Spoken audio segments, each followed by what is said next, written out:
It is Monday, and that means Luke is back with us. Thanks for jumping on this Monday, Luke. Thanks for having me. It's good to see that you weren't washed away in some of the flooding that's been happening the past 2 days. Not yet, but we still have a lot more rain to come over the next couple of days. So I know we have listeners all over the country, but here in California, we are seeing an unusual amount of rain. Usually rain happens here in the winter. You have little spurts here and there, but multiple days in a row, fairly rare, right? Yeah, pretty rare. The LA River, which for those who do not know is a dirty arroyo that they just carved through Los Angeles. It's not really a river at all, but it helps with flooding. Nearly overflowed yesterday, so it'll be interesting to see what it's like tonight and into tomorrow. Well, it's doing its job.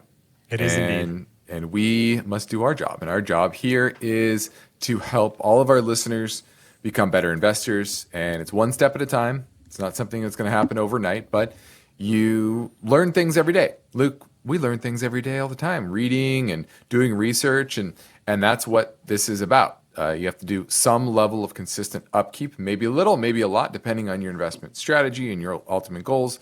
But that's what we're here to be a part of that process that can help you make better decisions with your money on a consistent basis. And we do that by answering your finance and investment questions, as well as giving you our unbiased perspective developed with over 20 plus years of investing experience. And we're going to look at the market performance today and run down some show topics. But as usual, we are going to hit our first caller question now.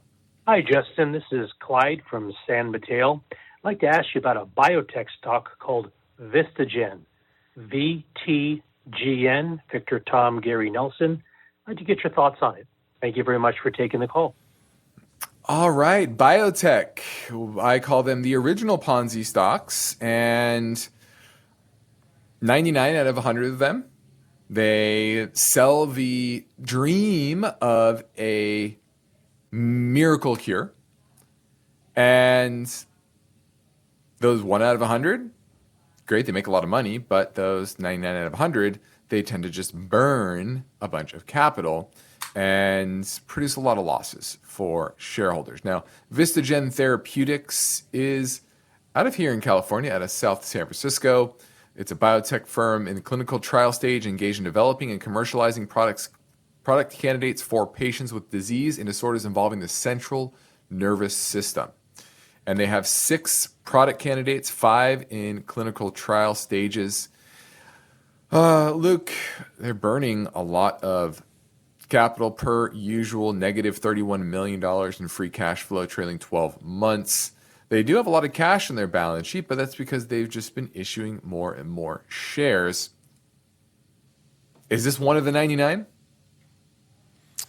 Regardless of if it's one of the 99 or not, anytime an investor takes a look at a biotech company like this, which is pretty dependent on at least one of these drugs being successful, should know the risk, which is it could and very well may go down to nothing. So for most people, this is what we would call a gamble. And might as well go to Vegas. Might as well go to Vegas. I mean, this thing obviously isn't making money because it's still in the trial phase. It may never make money. Either way, for me, I don't like companies that don't make money. I don't like drug companies that are just dependent upon hoping that one of their drugs passes trials. Now, looking at these products, I hope they're successful. These are some important problems they're trying to fix. But that doesn't necessarily mean that I should give them any money at all whatsoever. Yeah, I would say you probably have a better chance of going to Vegas and just putting it all on black. Double your money.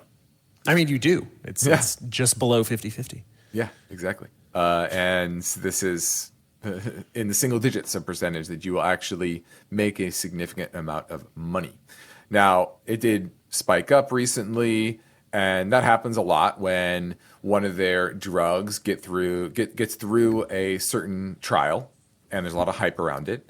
And there will be some short covering, and it'll push the stock up. It pushed it from, about $1.75 all the way to a high of $24, but soon fell all the way back down to, within about a week, to $5, and now we're at $4.59. So this will probably continue to just grind towards the zero line, and is not an investment. it is pure 100% speculation. You really need to have an understanding of the drugs that they're trying to get through these trials and be very confident at least one of them is going to actually do that. Now, we have a lot of ground to cover over the next 40 minutes or so, and time permitting, we're going to get to all of them. Our main focus point is about the Fed and why everyone is always wrong about the Fed. We always talk about odds of the Fed movements and rates, and the markets and the Fed itself is notoriously bad at predicting the rate moves going forward, out more than a couple of months. So we're going to talk about the Federal Reserve meeting highlights from last week. Was that last week or the week before? Yeah, it was last week. That was last week. Yep. And then the federal funds rate targeting and whether or not we're going to hit those targets by year end, and what the investor expectations are for interest rates. Now, we're going to hit some voice bank questions. One is in regards to Warrior Met Coal and Powell Industries, POWL. And if we have time, we'll hit on an iTunes review question as well in regards to Lumen. Now, Luke, let's talk a little bit about the market today. Over the weekend, Jerome Powell appeared on 60 Minutes. And if it wasn't enough at the Fed meeting last Wednesday, he pretty much reiterated that they weren't going to cut rates in March, which we've been saying for a while. That was a little bit aggressive for the markets to price in. They communicated on Wednesday. They communicated again over the weekend. So to me, that was really the main reaction from markets today. Did you see anything else besides that increasing the value of the dollar as well as interest rates going up? Anything else you saw as a catalyst for this down move today?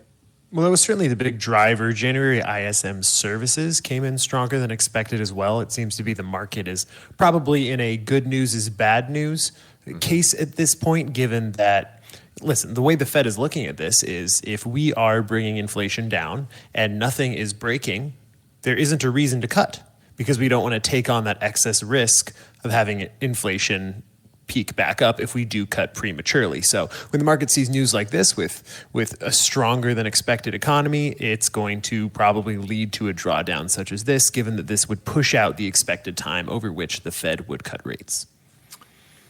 Yeah, it's one of those. It's one of those news items that you kind of we thought should have been expected, and then the ISM report, like you said, certainly hammered home the message that the economy is not doing that bad. Why fire a bullet when they don't need to?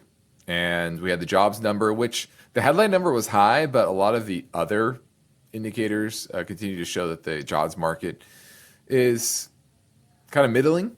But that, along with that ISM report, which remember, the services side, that's 2/3, 3/4 of the economy. And if that is reaccelerating to the upside, that certainly gives them room to wait.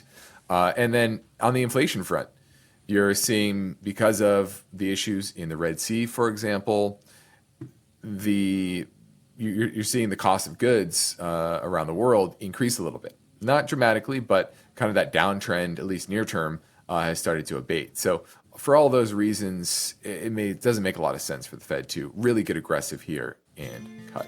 Now, let's go to a break. Let me tell you to tell your friends and family members about our free InvestTalk downloads available on iTunes, Spotify, or Google Play. And be sure to rate and review on iTunes as well. And follow us on our social media channels on Instagram and YouTube. Now, the phone lines are open, waiting for your questions at 888-99-CHART.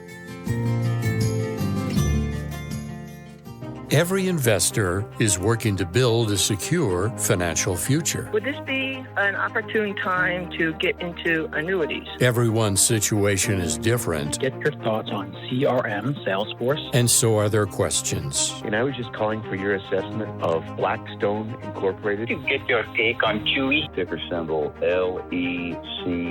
Just wanted to get your opinion on JP Morgan. InvestTalk hosts Justin Klein. I'm okay paying a fair price for a very good business. Steve Peasley. It's a very well-run company. And now Luke Guerrero. EBITDA growth is significantly higher than its competitors. Are ready to provide their unbiased answers. Each podcast is unique, and you set the agenda. I will. Hey, hi, Steve. 24/7, rain or shine, InvestTalk is made better by the power of you. Call 888-99-CHART.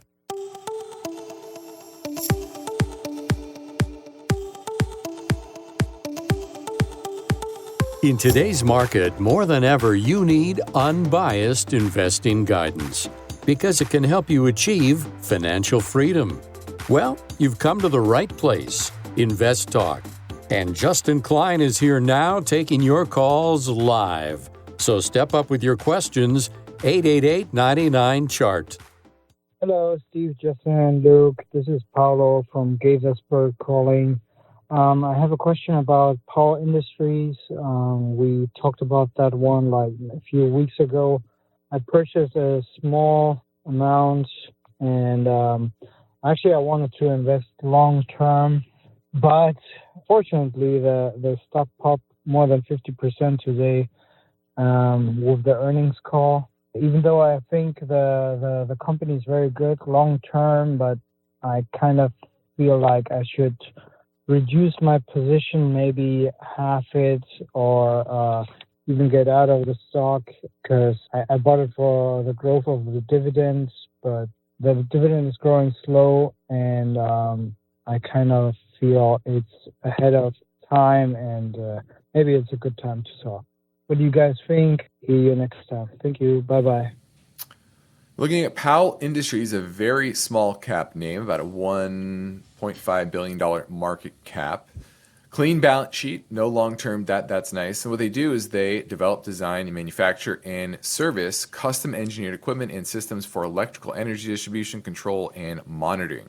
So the products are applied in oil and gas refining, offshore oil and gas production, petrochemical, pipeline, terminal, mining, metals, electrical, utility, pulp and paper, heavy industry. So fairly well diversified, but in the small cap space. But their business has been booming. Last quarter, revenues up 53%, earnings up over 1,000% year over year. Luke, they're only making pre-pandemic 85 cents a share.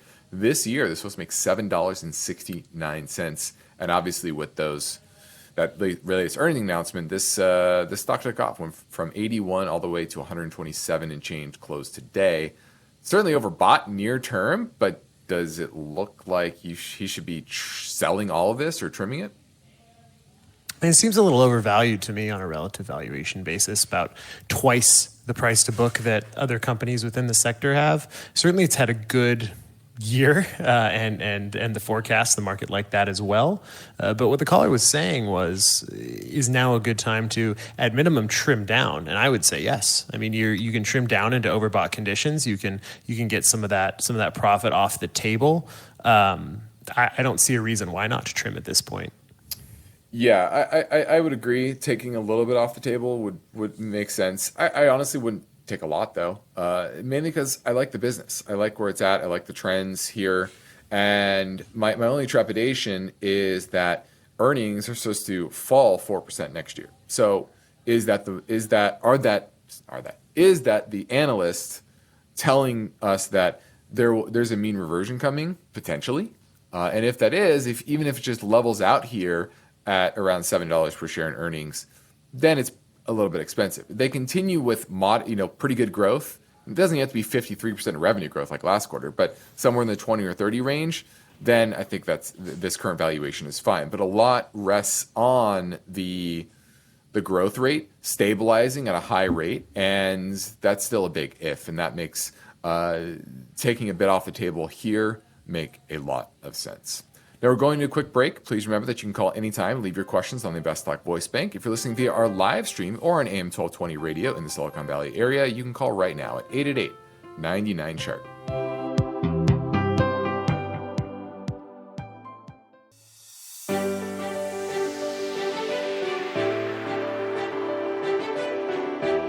Every investor is working to build a secure financial future. How they get there and when they get there That depends on many variables. The more you learn about how the market works, the better your chances. So don't forget to call InvestTalk, 888-99-CHART. Let's go talk to Don in Orinda, California, looking at NYCB, New York City Bancorp. Hi there. I guess I was a little bored last week, had some money needed. I have a portfolio with a laddered portfolio with a bunch of bonds. Bottom line is I bought the New York Community Bank Corp bond. Anyway, it took a dive. The question is, it looks like it is under review. Whatever that means. It's a BAA3, so it may go from investment down below. The real question: when something like this happens, do you just simply push the dump button, saying "oops," and take that loss, or in this case, it's a bank, a community bank that I think may be able to survive, but it really doesn't look that great. So, what would you do? You're right. It does not look that great. We talked about this. Was this last week, Luke? It was, yes. Yeah, and you're right. It's probably going to go into junk territory. They took big write-offs on some of their commercial real estate loans, and they acquired, was it Signature Bank, if I remember correctly? Signature Bank, yeah. And obviously they did it maybe under duress, shall you say, and not with not a lot of time to look at the quality of those assets. And now a year on, obviously the quality of those assets are not nearly what they had expected or signed up for. And that's the big question: is this going to drive them into bankruptcy? Now, the issues with banks, as you saw with Silicon Valley, is when you have a situation like this, how much deposit flight is there going to be? How sticky is the deposit base of NYCB? Frankly, I don't know that off the top of my head, but that's something to look into. Now, if it's sticky, then I think they can kind of probably muddle through this. My first question would be, what's the duration on this bond? When does it mature? I'm going to say 28. Okay. So you have 4 years to keep this in line, and that's a decent amount of time, right? A lot can happen in 4 years, yes, and this I've said this for a while now, that these community banks are not where you want to invest, whether that's on the equity side or the bond side, because when the proverbial what hits the fan, then these things can spiral down quickly. So I would say they probably muddle through, but it's very high risk. It depends on how much risk you really want to take in your portfolio. At this point, you are taking high risk by holding it. I don't know. What are your thoughts, Luke? Do you think you should just dump it? Like you said, it's difficult to know without the makeup of their deposit base. You know, one of the issues with Silicon Valley was a lot of it was startups and venture capital firms, which all texted each other and decided to run. That certainly is probably not going to be an issue with this bank. That's a long issue time. To me, it's underlying assets, right? The fact that they have so much exposure to New York, commercial real estate as well. It's a tough call. There's certainly a likelihood that you hop in line with every other creditor, which certainly is bad as well. Probably personally from a opportunity cost perspective, if the haircut you're taking is not too bad from your purchase price, I would probably just get rid of it now. Yeah. Do you know what it's trading at? I'm going to say 87. 87? Yeah, I would just move on. Probably not taking that big of a haircut, to be honest with you. They'll probably be downgraded away from investment grade to junk, which also would put pressure on the price, meaning because there's a lot of funds that cannot hold junk rated debt, and they would be forced to sell. So, yeah, I would probably move on. Your haircut's not that much. There's too much risk here. If this was down in the 40s or 50s, I might say, that's pretty much priced in, and your recovery value would be, as much or higher. But there's certainly more downside risk here than upside. and you never really like that situation. So I would just move on.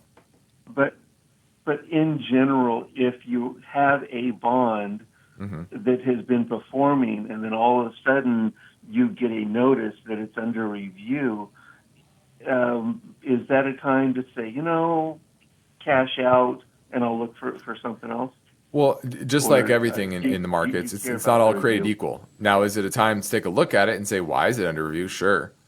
And maybe that review is not for very good reason. Maybe it's a minor thing. Maybe they change CEOs or whatever, right? There can be a lot of reasons why the rating agencies put a company or a bond under review, but it's not a one size fits all. It's okay. Why is that happening? You should definitely take a look at it. And in this case, trading at 87, I think there's more downside potentially to come, and I would probably just sell it. But it's not a reason in and of itself to just dump a position. Thanks for the call.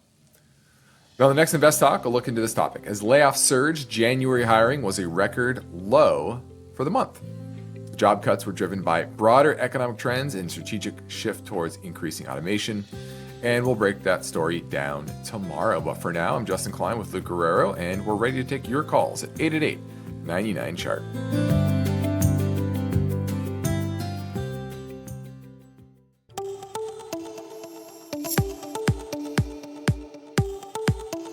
InvestTalk is here to help. And when you download the free InvestTalk podcasts, don't forget to rate and review.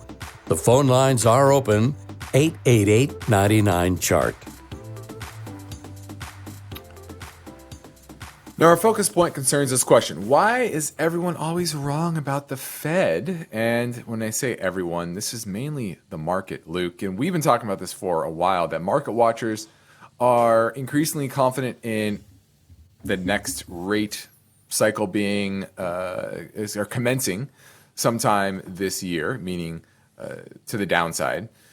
But the expectations remain that the Fed will cut it to around 4% by year end, even though the Fed prognostications themselves only have that cutting to around maybe 4.5%. So traders have a pretty bad track record of predicting central bank moves beyond the next couple of months. And to be fair, the Fed does as well if you look at their medium and long-term paths of interest rates. So it's not just the markets, but it's pretty interesting to see this. And I guess there's a couple of reasons potentially why. But why do you think that the market kind of consistently gets this wrong? Well, I'm not at all surprised, and I think maybe Reframe gets it wrong.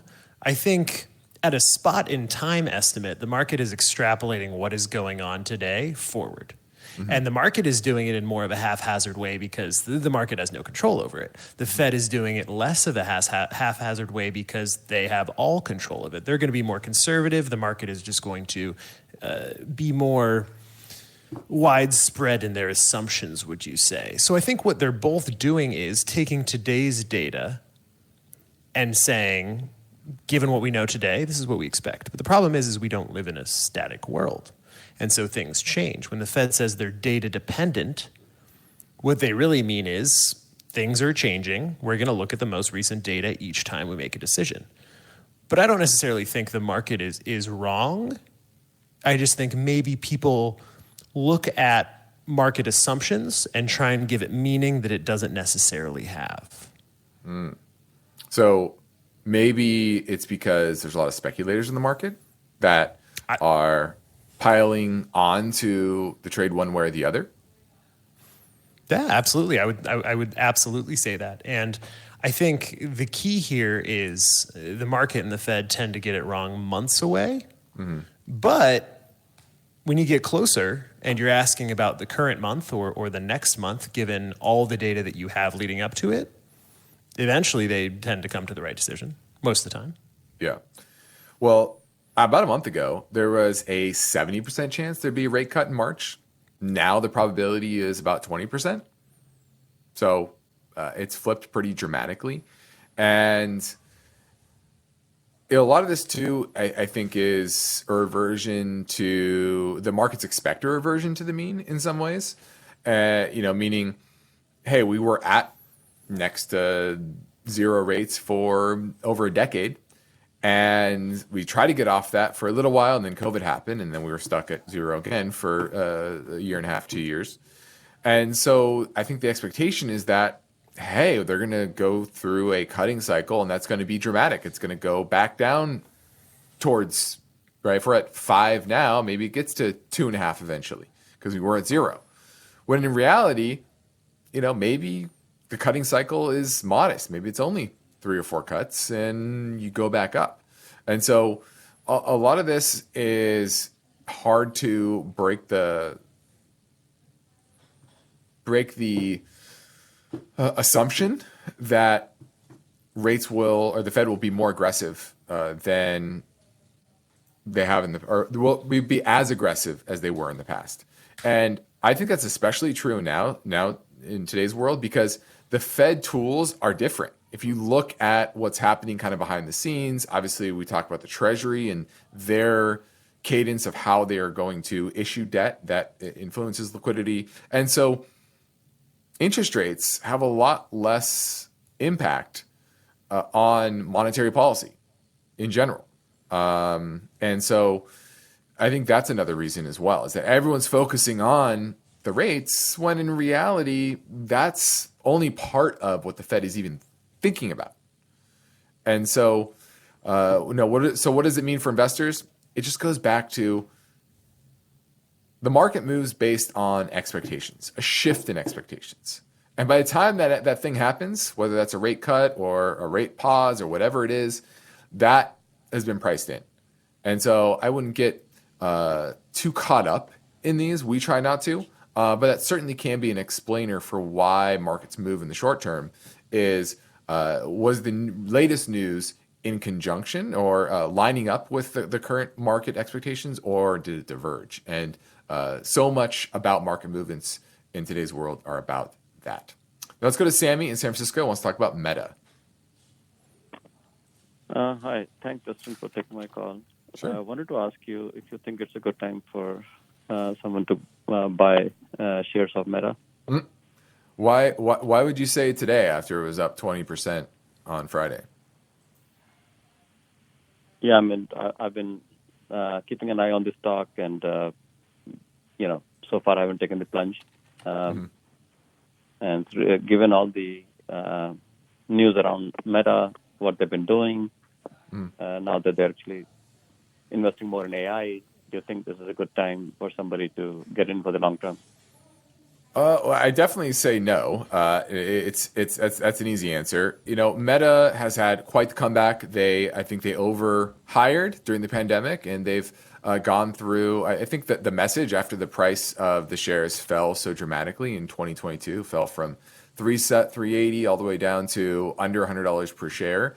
It was pretty clear there was too much bloat. They changed the name to Meta in the metaverse, and obviously that was a huge flop. And what's interesting, they haven't changed the name back. But the focus of the business has been to right-size their workforce and focus on their bread and butter, which is social media. And while the Facebook platform itself is, I think, still dying, Instagram is still strong. And that's really driving the results. But technically, it's extremely overbought. Valuations, to me, even though they had a good report, still remain fairly stretched. What are your thoughts, Luke? Meta, like you mentioned, Meta tanked primarily because of the amount of money they were spending on trying to make the metaverse a thing. Yeah. I think one of their business channels now with the Quest is probably going to be superseded in the next 5 years by whatever iterations of the Apple Vision Pro Apple comes out with. So that's kind of part of their product differentiation there that's going to take a hit.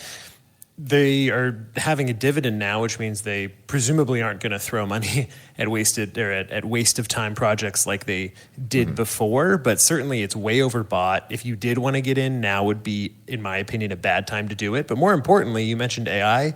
It's about time for the put up or shut up phase of artificial intelligence. There's been a lot of stocks that have been bought up on the hype of AI, but pretty soon earnings seasons are going to come due and investors are going to expect a return on those types of products.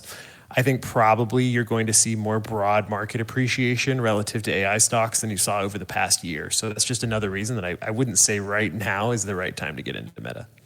No, especially after this run. And while I'll commend them for refocusing, I didn't think they were going to do that, especially they almost changed their name to Meta right before the bottom, and which is kind of shocking considering how big of a thing they made that to be. But in reality, their cash flow and their earnings comes directly from their Facebook and Instagram platforms. Pretty much everything else. Yeah, they have, like you said, Quest, which was Oculus. Now you have Apple. Apple's going to bring those prices down, and Apple's probably going to execute on it better than Meta will or has, like Apple usually does. And so I don't think that's going to be a growth driver. And remember, most of their business is advertising. And so if the economy weakens, that's going to make their earnings and revenues weaken as well. So while I commend them for their mild turnaround recently, I don't think at 9 times price of sales that you would want to jump in at these prices. But, a significant pullback from here, I could find it as a decent value, probably back below, say, 250. That would be an interesting price. Thanks for the call. Now let's talk a little bit about shipping lanes, Luke, and the recent attacks in the Red Sea has shown a light on the ease of which it is that these large cargo ships move throughout the world. And the Houthi rebels in the Red Sea are attacking mainly American vessels and allies. Interesting enough, they're avoiding a lot of Chinese and Russian vessels. And so this is kind of a new thing in global shipping, where since World War II, shipping lanes were open. The United States patrolled the shipping lanes, and has done that very well. But there's increasing scrutiny internally here in the U.S. of how much we really want to be the global police force. So, Luke, this likely changes the dynamics longer term, I think, of the ease of setting up supply chains with sourcing labor and capital and physical commodities from around the world and making products as efficiently as humanly possible. And to me, this is an inflationary event or era that we have to account for when we're looking at different companies, asset classes, et cetera. Yeah, it certainly is, in that its effect is very widespread. I think, if anything, the past 3 years, 4 years, has taught people that the existing world order is incredibly fragile. Mm-hmm. And when things start to crumble, you have to remember, to take a step back, that the natural order of the world is chaos and fighting. Mm. Democracy is a very new thing. If you look at a big map, this is something I think Mitt Romney said in his biography that I read. He has this map in his office, and the thing that is the most striking is that the map shows the borders of empires throughout history, right? And the borders of superpowers throughout history.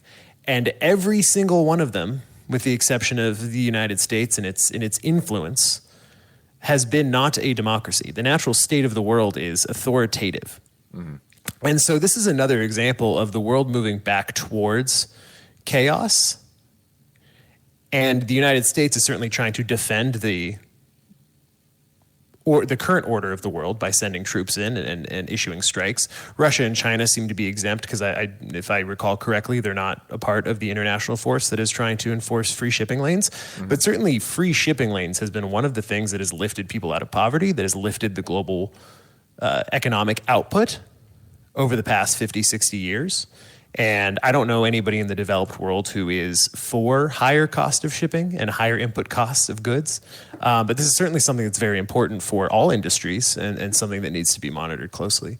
Yeah, and as you said, democracy is not the natural order of things, and neither are open shipping lanes. And when ships handle more than 80% of global goods, think about that. 80% of global goods at some point sits on a ship. And when suddenly those lanes are not as free-flowing as they once were, things can get a lot more expensive. You're already seeing that with what's happening in the Red Sea, is that the cost of insurance, which used to be negligible on the total value of those goods passing through the Red Sea, has moved to 1% of the total value. And if you understand how much value are typically on those ships when it comes to the value of those goods, that is, hundreds of thousands of dollars. And so now the question is, how do you avoid that? One is to go around the Horn of Africa and avoid it completely, but that's obviously a lot more fuel, and so there's cost there.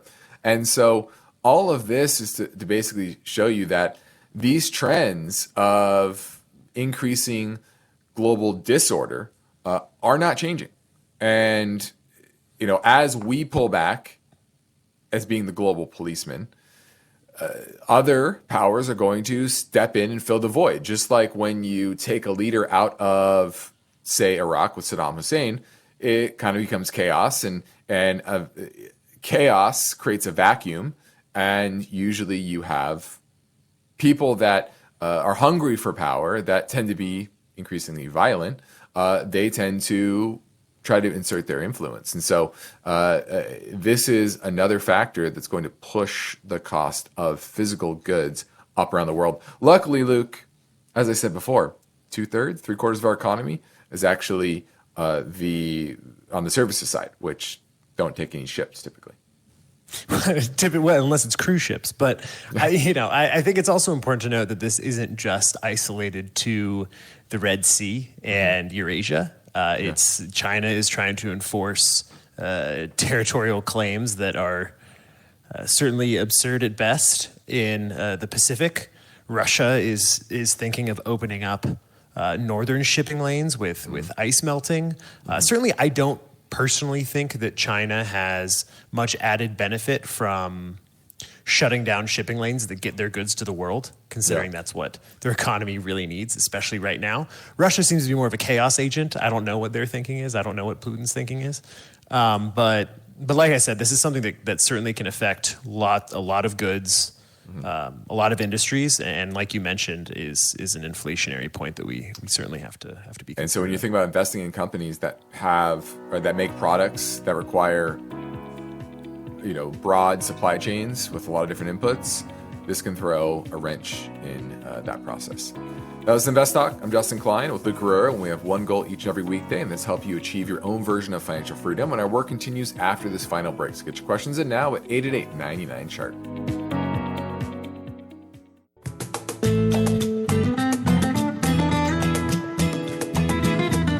No two portfolios are alike, and every investor has a unique set of circumstances. So don't forget to call InvestTalk. 888-99-CHART. Hi, Justin and Luke. This is Ben from Virginia. First of all, allow me to join the chorus of voices that are wishing Steve a speedy recovery in this time. Certainly miss hearing his voice. Today, I would like to ask you about your opinion on HCC, that's Warrior Met Coal. I had bought a small position in this several months ago, having heard something good about metallurgical coal in the near future. And then when it was a little rockier, I sold most of that position and maintained a tiny one, and then have watched it go up 90% since that time. And I was just wondering, at this point, I see it's way above the moving averages on my charts, and was just curious as to what your thoughts are on the space, on this particular stock, whether or not it's something that would be worth continuing to buy into a little bit here and there, or if we're waiting for a pullback, or if this recent dip is the pullback to wait on. Any of those, all of those, whatever your opinion on this might be. I'm just really curious. I'll be listening on the podcast. Thank you so much. Now, looking at Warrior Met Coal HCC as a symbol, about a $3.2 billion market cap. And post-COVID, they're earning near record highs, $12.84 in 2022. For full year 2023, it's supposed to make $9.58, then $8.64 this year. But those estimates are going higher, so that's a positive. Minimal dividend here, about 0.5%. And this has ran, Luke, from a low of around 33 back in last spring and hit a high recently around nearly $70 per share. Now we're back down to 60 and change. It looks like it's technically rolling over a bit. So it was overbought definitely on the weekly chart. And I would say from a technical perspective, this needs to come down probably into the mid 40s. That would be a good support area from the technicals. What are you seeing on the fundamentals on this name? On the fundamental side, from a relative valuation basis, it's pretty similar to other companies within the sector. It's not too over its 5-year averages. Its profitability has stepped up, although it took a slight dip last year. Its cash flows took a slight dip last year as well. I mean, it certainly ran. I agree with you from a technical perspective. It certainly looks like it's in a new price discovery phase, given that it recently reached a new high. They've been issuing a lot of shares over the past couple of years, which is interesting. But it's got low debt load. I don't know why they've been issuing more shares. It's not dramatic. It's 51 million in 2021. Now they have 52 million. So nothing too crazy. Nothing crazy. Yeah, but they do have net cash in their balance sheet, which is nice. Enterprise value to EBITDA is about 4.5. That's pretty cheap. So it's definitely on the cheaper side. Good profitability, although historically their profitability is not nearly this robust. So just be aware of that. But I kind of like it. I just would want this to settle out and find some support. And there is some support in this level, I will say that, around 60. But the major support is down around the 45 range. So I would wait for that. And I wonder, Luke, is this going down because of the Red Sea issue? Remember, this is a company out of Alabama. They have 2 underground mines there. And they export, or they sell their steel. They sell to steel manufacturers in Europe, Asia, and South America. So, maybe the Red Sea is a place where their metallurgical coal goes through, and maybe that's hurting some of their demand. That could be a potential reason. I'd look into that as a potential risk. And this is the type of name, while it's cheap, I think could have a setback like that back into the 45 range. That's where I would probably pick it up. Thanks for the call. Now, Luke, lastly, let's talk a bit about all the ad spending going towards trying to entice the boomer generation into buying the new Bitcoin ETFs. Do you think it's going to work? You think they're going to buy into this? Well, if it didn't work, people wouldn't advertise. I'll say that. Not necessarily. They could hope and pray, that'll bring in more investors. VanEck, Bitwise, WisdomTree, and Grayscale spent around $300,000 from January 11th to January 30th to run TV commercials on Squawk Box and CNBC and Cavuto Coast to Coast on Fox Business. Try to bring in that demographic into an asset class that typically has only been accepted by the younger generation. So, that's a lot of money to spend to try to bring in these dollars when they're only earning. Remember, there's a lot of fee compression in that space. Mm-hmm. What most of those funds are charging 20 basis points, something like that. Pretty low. Yeah, I will say this. I think the difference between maybe another type of product and this product is, at this point, everybody knows what Bitcoin is, or everybody at least has heard about Bitcoin and thinks they know what Bitcoin is. So I think the ads in the Super Bowl will just have transitioned from celebrities, telling people to put their money in FTX and buy some crypto, to now people telling that the older generation to put their money in these safe ETFs. So it's exciting times. Definitely not safe. Yes. But let's reiterate, that was sarcastically saying safe. It is not really safe. Yes, exactly. Interesting, but not safe. I'm Justin Klein, along with Luke Guerrero, and this completes another InvestTalk program. We thank you for listening. We encourage you to tell your friends and family about our free podcast downloads, which you can find anytime at iTunes, Spotify, or Google Play. And be sure to rate and review on iTunes as well. Independent thinking, shared success. This is InvestTalk. Good night. InvestTalk is a trademark of KPP Financial. Because of the nature of the interactive dialogue inherent in the format of this program, It's important for the listener to understand that not all comments made will apply to them. Specifically, nothing said shall be taken to be investment advice, or shall statements on this program be considered an offer to buy or sell security. Because such advice is rendered solely on an individual basis and at times will require that the investor review a prospectus before investing. InvestTalk is a copyrighted program of Klein, Pavlis, and Peasley Financial, a registered investment advisor firm which retains all rights. For more information regarding KPP's investment advisors, call 1-800-557-5461. Steve Peasley is president, and Justin Klein is chief executive officer of Klein, Pavlis, and Peasley Financial. Thank you for listening, and your comments and questions are welcome on our 24-hour listener line at 888-99-CHART.